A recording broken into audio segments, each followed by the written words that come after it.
pessoal, já deixa seu like, se inscreve no canal, ativa o sininho, comenta e compartilha nas suas redes sociais. Obrigada!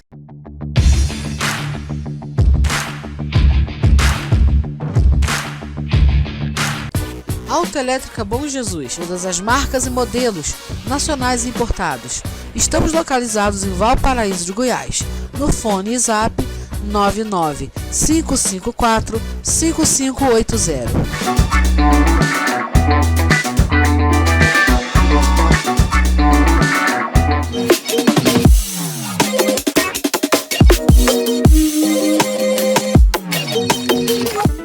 Será que ele pega? Pega. Isso é bruto. É só saber o que fazer. Só saber o que fazer que ele pega. Tem que botar um gás nele, mas... Cadê a verba? Faz um pix pra nós aí. 100 conto, vai lá. Então, pessoal, vocês viram aí o carro pegando, né? Ele pegou de primeira. Tá aqui funcionando, tô esquentando ele aqui. Ele esquenta até relativamente rápido. Vou funcionar ele aqui por uns 15 minutos, né? E aí a gente vai tendo um bate-papo legal aqui. Tô gravando com a câmera frontal do Moto E7. Ela tem uma qualidade um pouco inferior à câmera traseira, tá? Mas pra mim fica melhor porque eu controlo o tempo e eu tô vendo aqui o que eu tô gravando. Então tá pegando um reflexozinho aí, ó. Mas de boa, eu virei ela bem aqui, tá bem na quininha do painel aqui. E aí a gente vai poder bater um papo aqui. Esses dias, pessoal, eu não vou precisar o dia, porque eu não sei quando vocês vão estar vendo esse vídeo.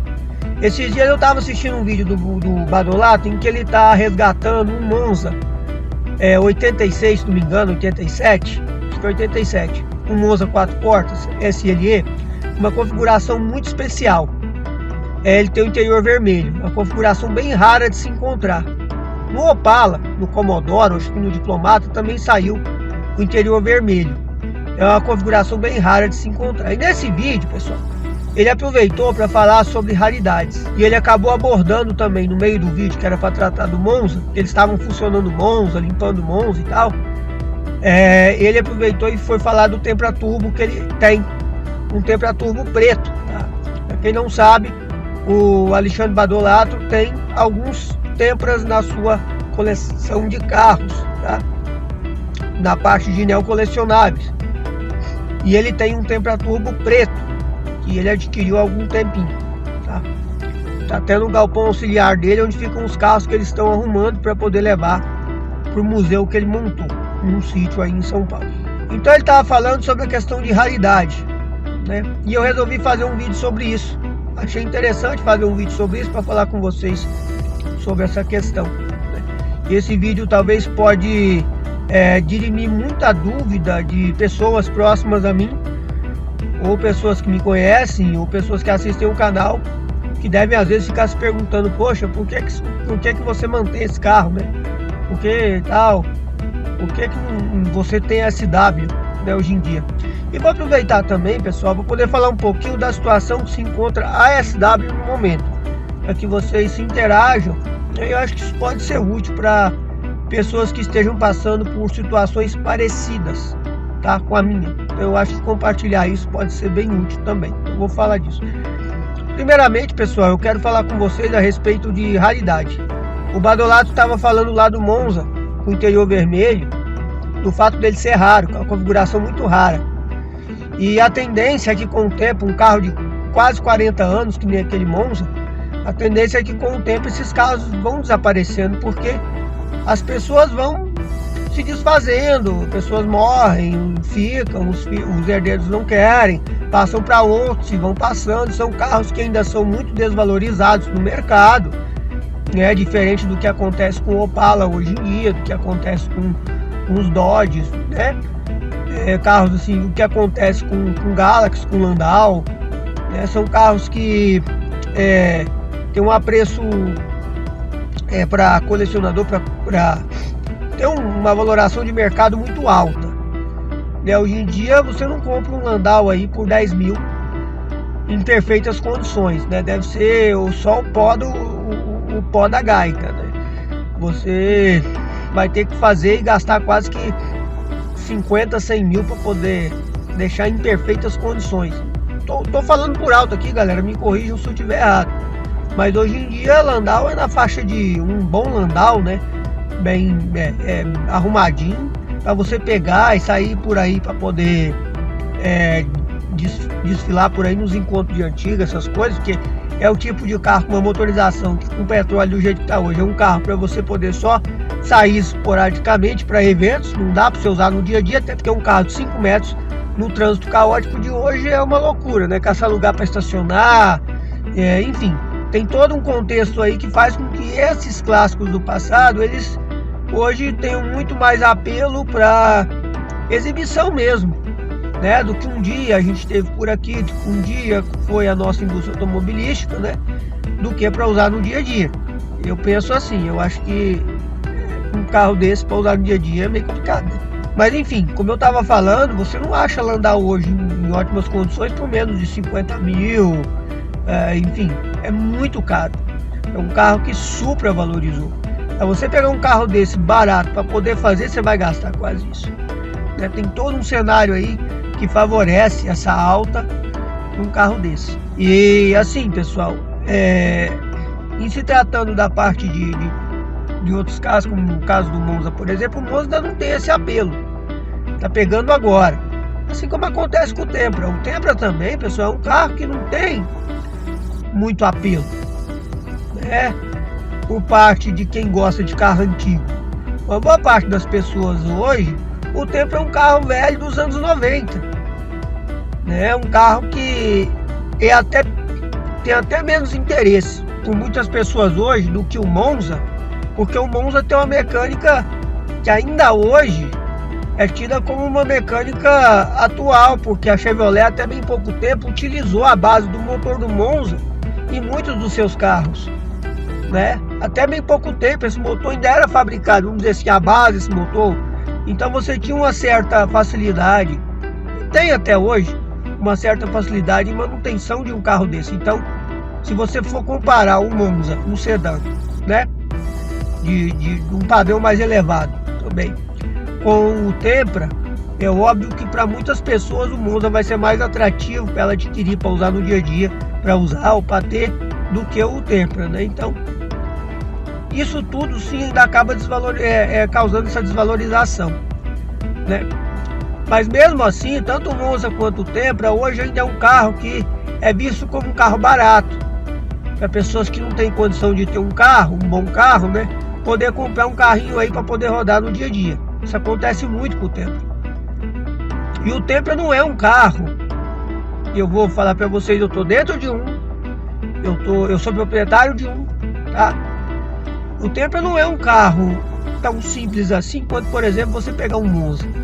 A mecânica do Tempra é diferenciada, é um carro diferenciado, é um carro que revolucionou a indústria automobilística nacional com toda certeza. Ele trouxe atributos que até então a gente não tinha nos carros fabricados aqui, nem nos carros de alto padrão, né? Um sedã médio lá na Europa, que tinha até versão muito básica, 1.4 e tal, né, que veio ser fabricada no Brasil como um sedã de luxo da marca.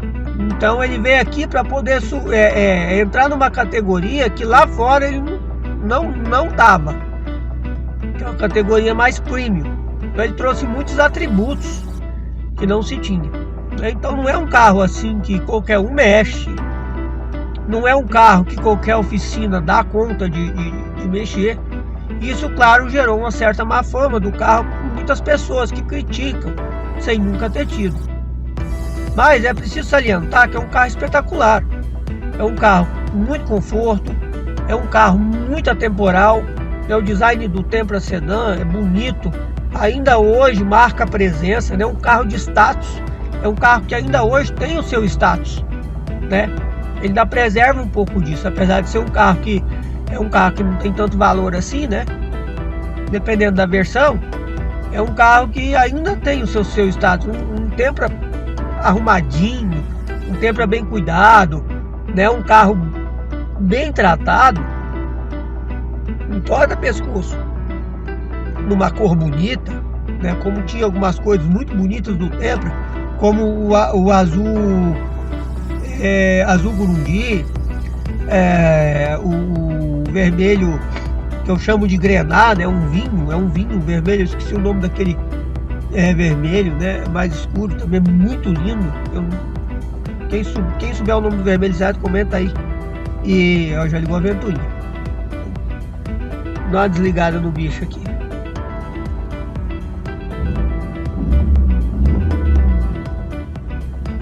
Ventoinha funcionando, caseiro.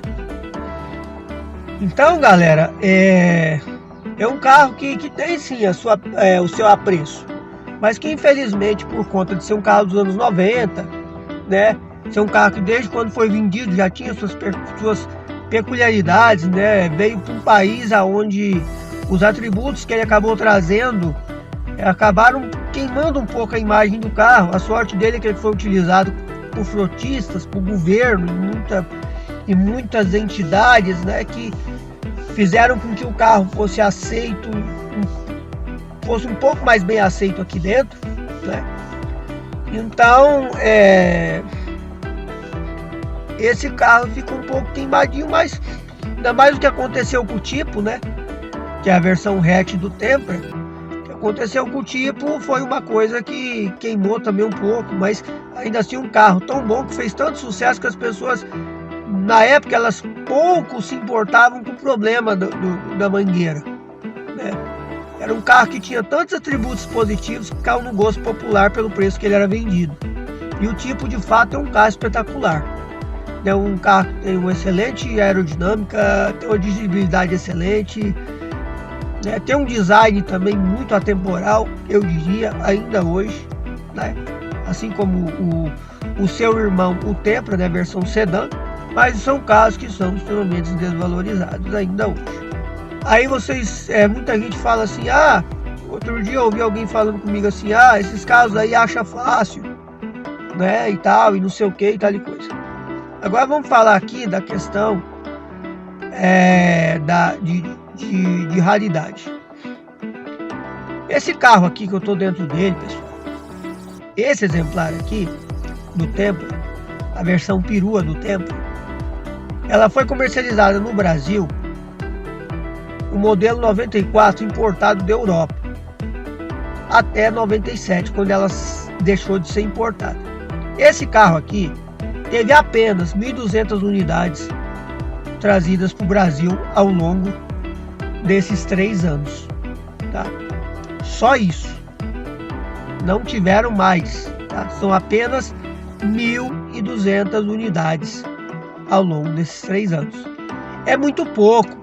Se você parar para pensar, por exemplo, vou pegar um exemplo aqui de um carro que no Brasil foi fabricado aqui, e que teve poucas unidades fabricadas por ano, em média, assim, nos anos 70, por exemplo, que é o Dodge Dart, né, o Dojão.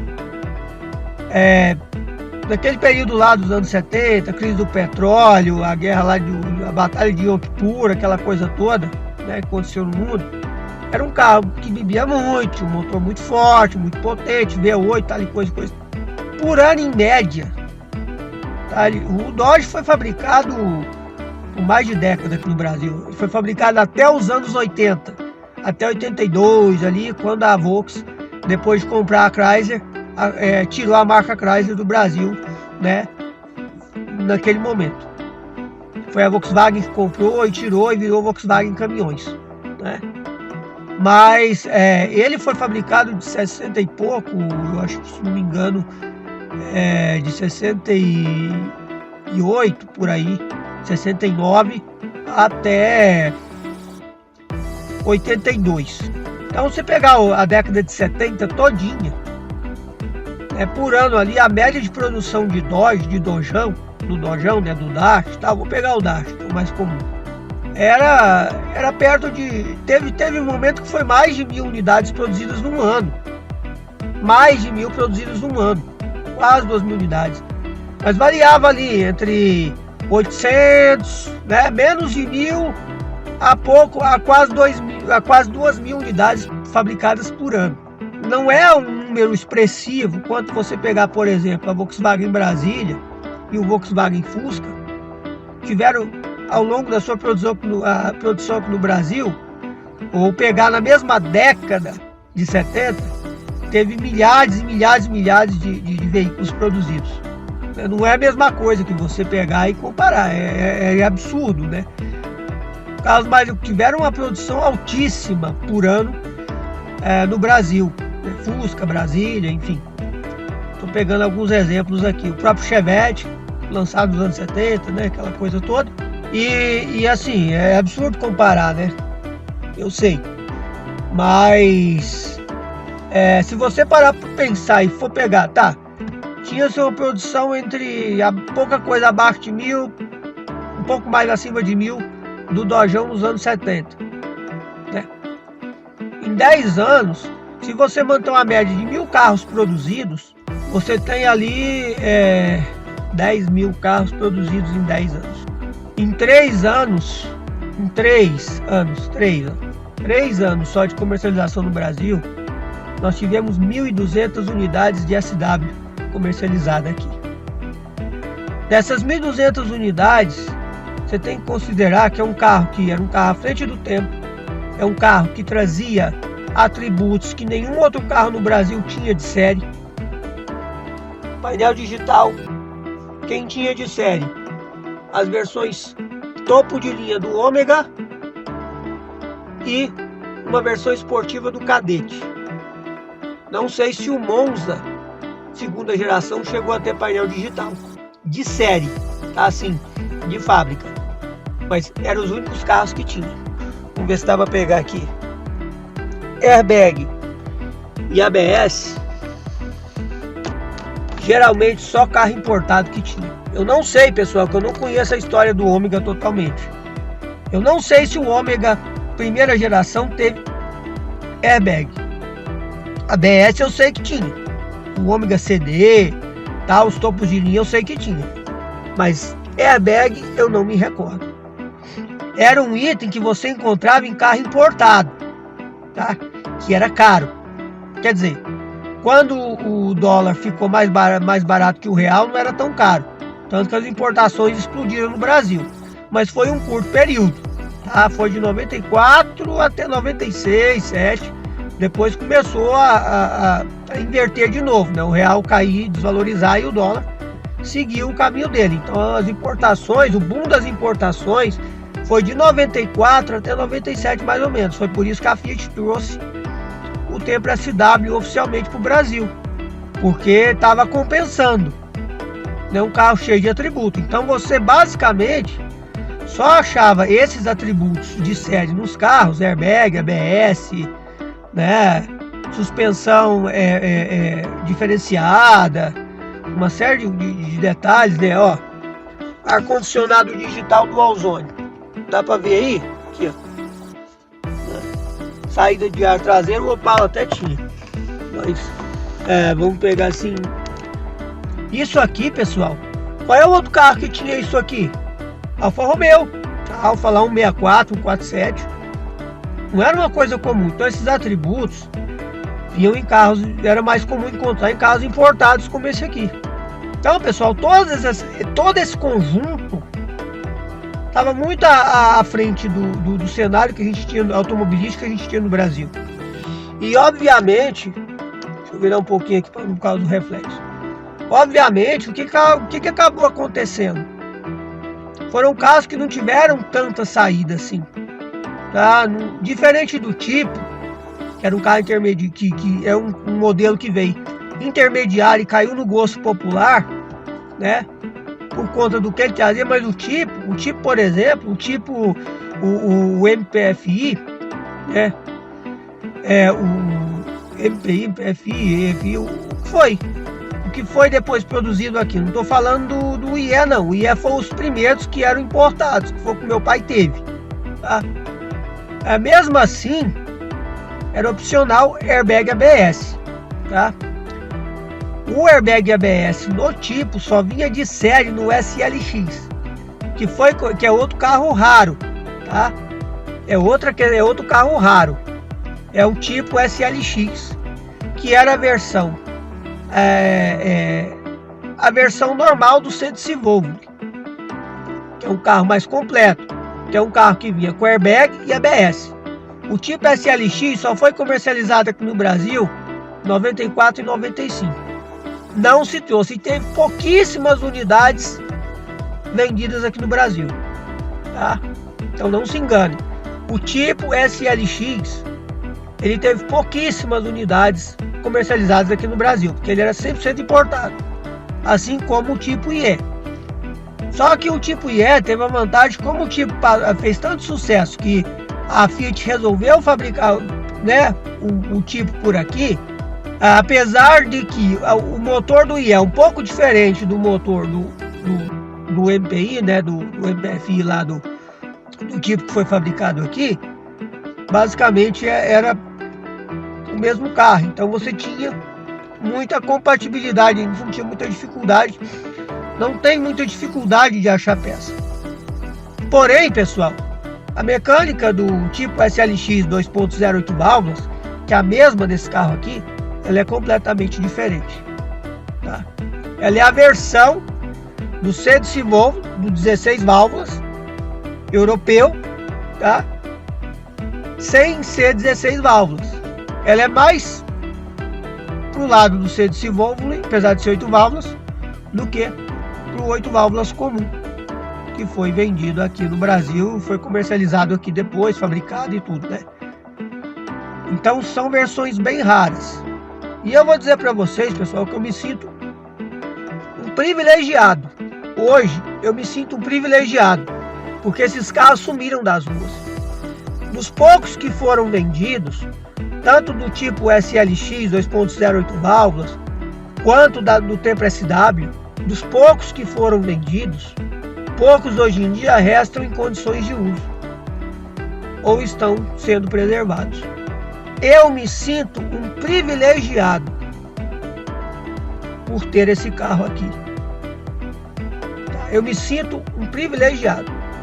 Eu falo isso de coração para vocês que estão assistindo o vídeo. Eu sou um dos privilegiados hoje de ter esse carro aqui. Tem problema? Tem detalhes? Eu caí em presepada? Tem particularidades, esse exemplar especificamente? Tem. Mas eu sou um privilegiado de ter esse carro. E eu vou seguir tendo esse carro enquanto eu puder, tá? Enquanto me for possível, tá? E agora, pessoal, assim, e outra coisa, é você ver a questão de raridade, né? Lucas, você acha esse carro fácil? A minha sogra, ela, olha só que interessante, como é que as coisas são impressionantes, né? A minha sogra tem um tipo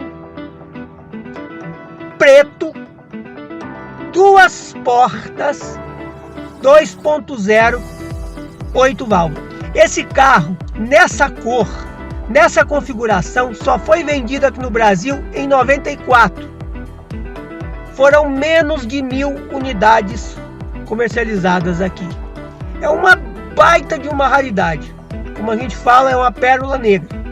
E eu falei para minha esposa, eu faço das tripas coração, porque está no Rio de Janeiro. Mas o dia que ela resolver vender esse carro tem que ir para as mãos de alguém que vai preservar. Ou para um badolato da vida, ou mesmo se Deus me permitisse vir aqui. Eu já fiz até uma oferta para ela no passado. Tem gente que vai ver esse vídeo que não sabe disso.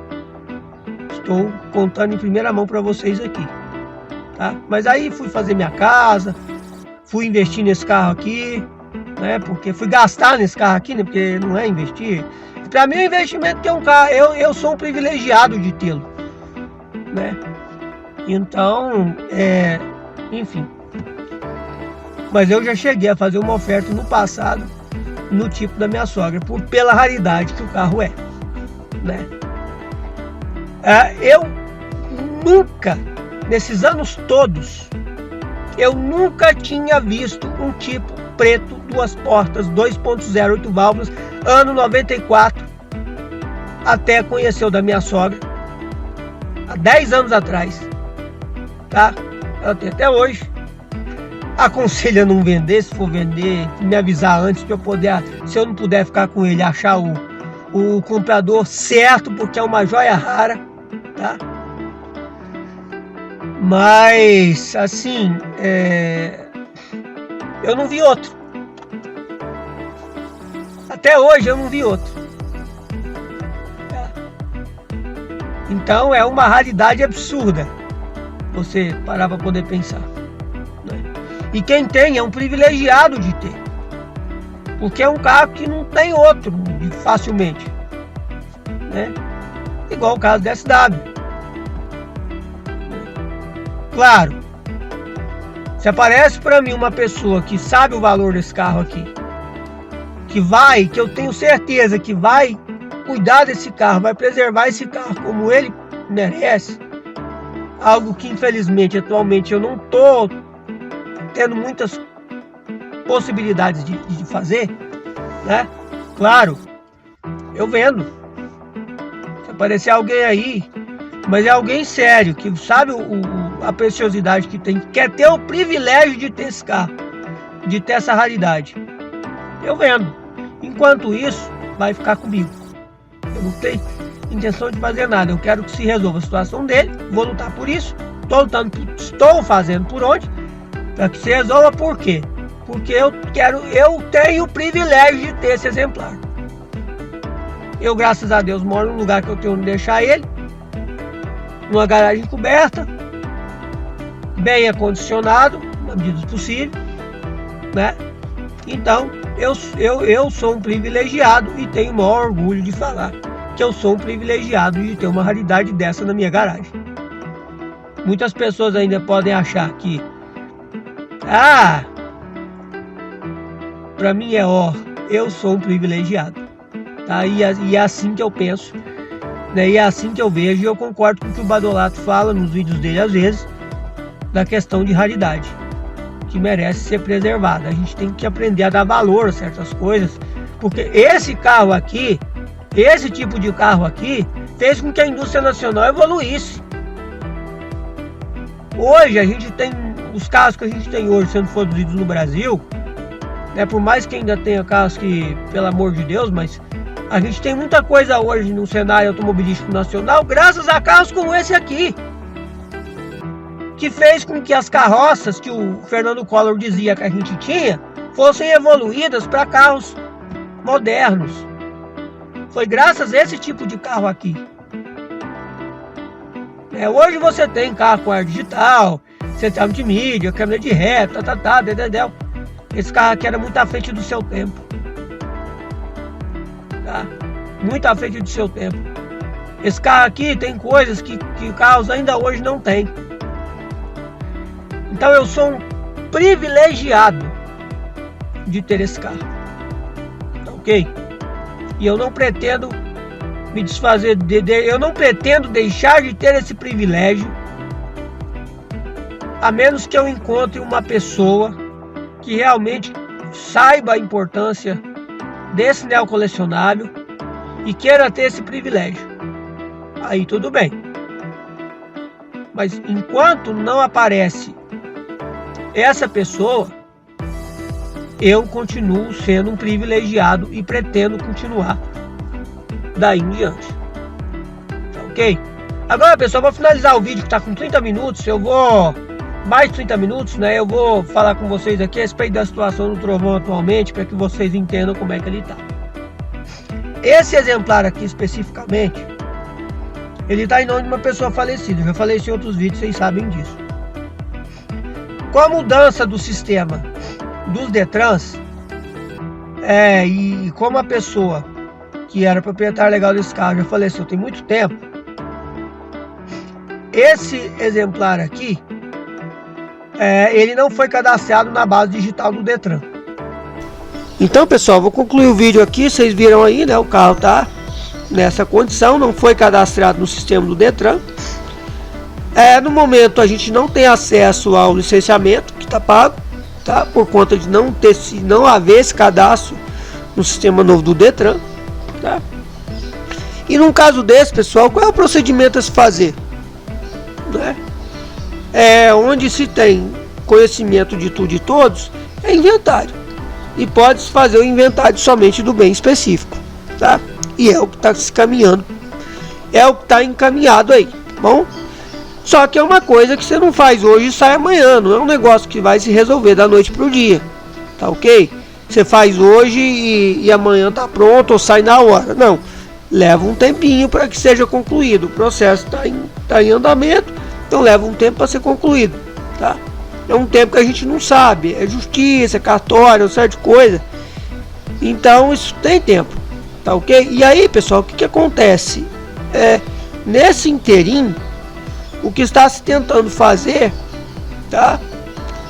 É a gente...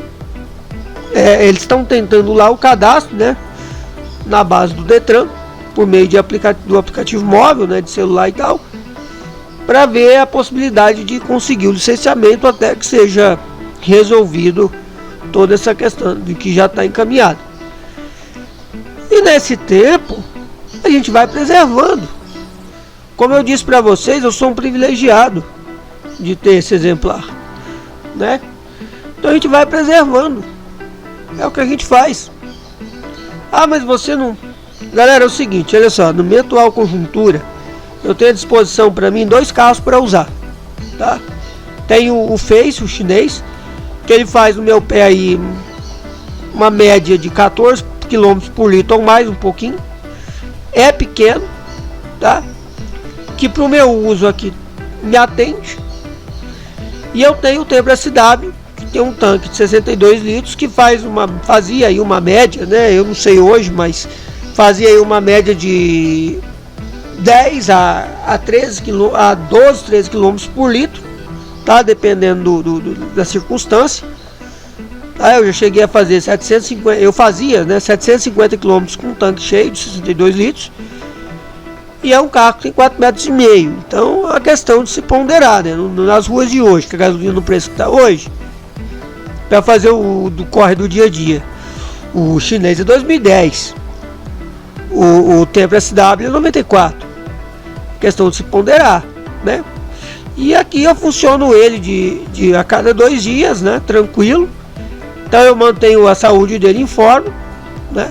Vamos mantendo o funcionamento dele em forma. Às vezes ando com ele um pouco, vou aqui no posto em frente de casa encher os pneus, calibrar os pneus, tudo. Então, de alguma forma o Tempra está sendo movimentado, né? Então tá tranquilo, e até que se resolva a questão, tá ok? A gente segue preservando, porque eu sou um privilegiado. E quando resolver a questão do documento dele, eu vou ser ainda mais privilegiado por ter essa joia na mão, né? Enquanto esses carros tendem a cada vez menos aparecer nas ruas, né? Eu faço parte de um grupo hoje que tem aí em torno de uns 90 e poucos integrantes proprietários de SW no Brasil todo. Vira e mexe aparece um ou outro, mas é isso aí. Já tem muitos anos que eu faço parte desse grupo no WhatsApp, né? Estamos preservando uma parte da história, né, de um veículo que foi um carro que revolucionou, né, que propiciou que a indústria automobilística nacional evoluísse. Foi graças a esses carros, esses e outros. Então a gente segue preservando aí. E eu finalizo o vídeo dizendo que, como um privilegiado de ter um carro desse, eu peço a vocês que curtam, comentem e compartilhem o vídeo para que mais pessoas possam ver o vídeo, né? Dá uma força pra gente aí, beleza? Quem quiser contribuir com o nosso trabalho, faz um pix aí. Curte, comenta, compartilha. Vale a pena reforçar. Valeu, falou e fui.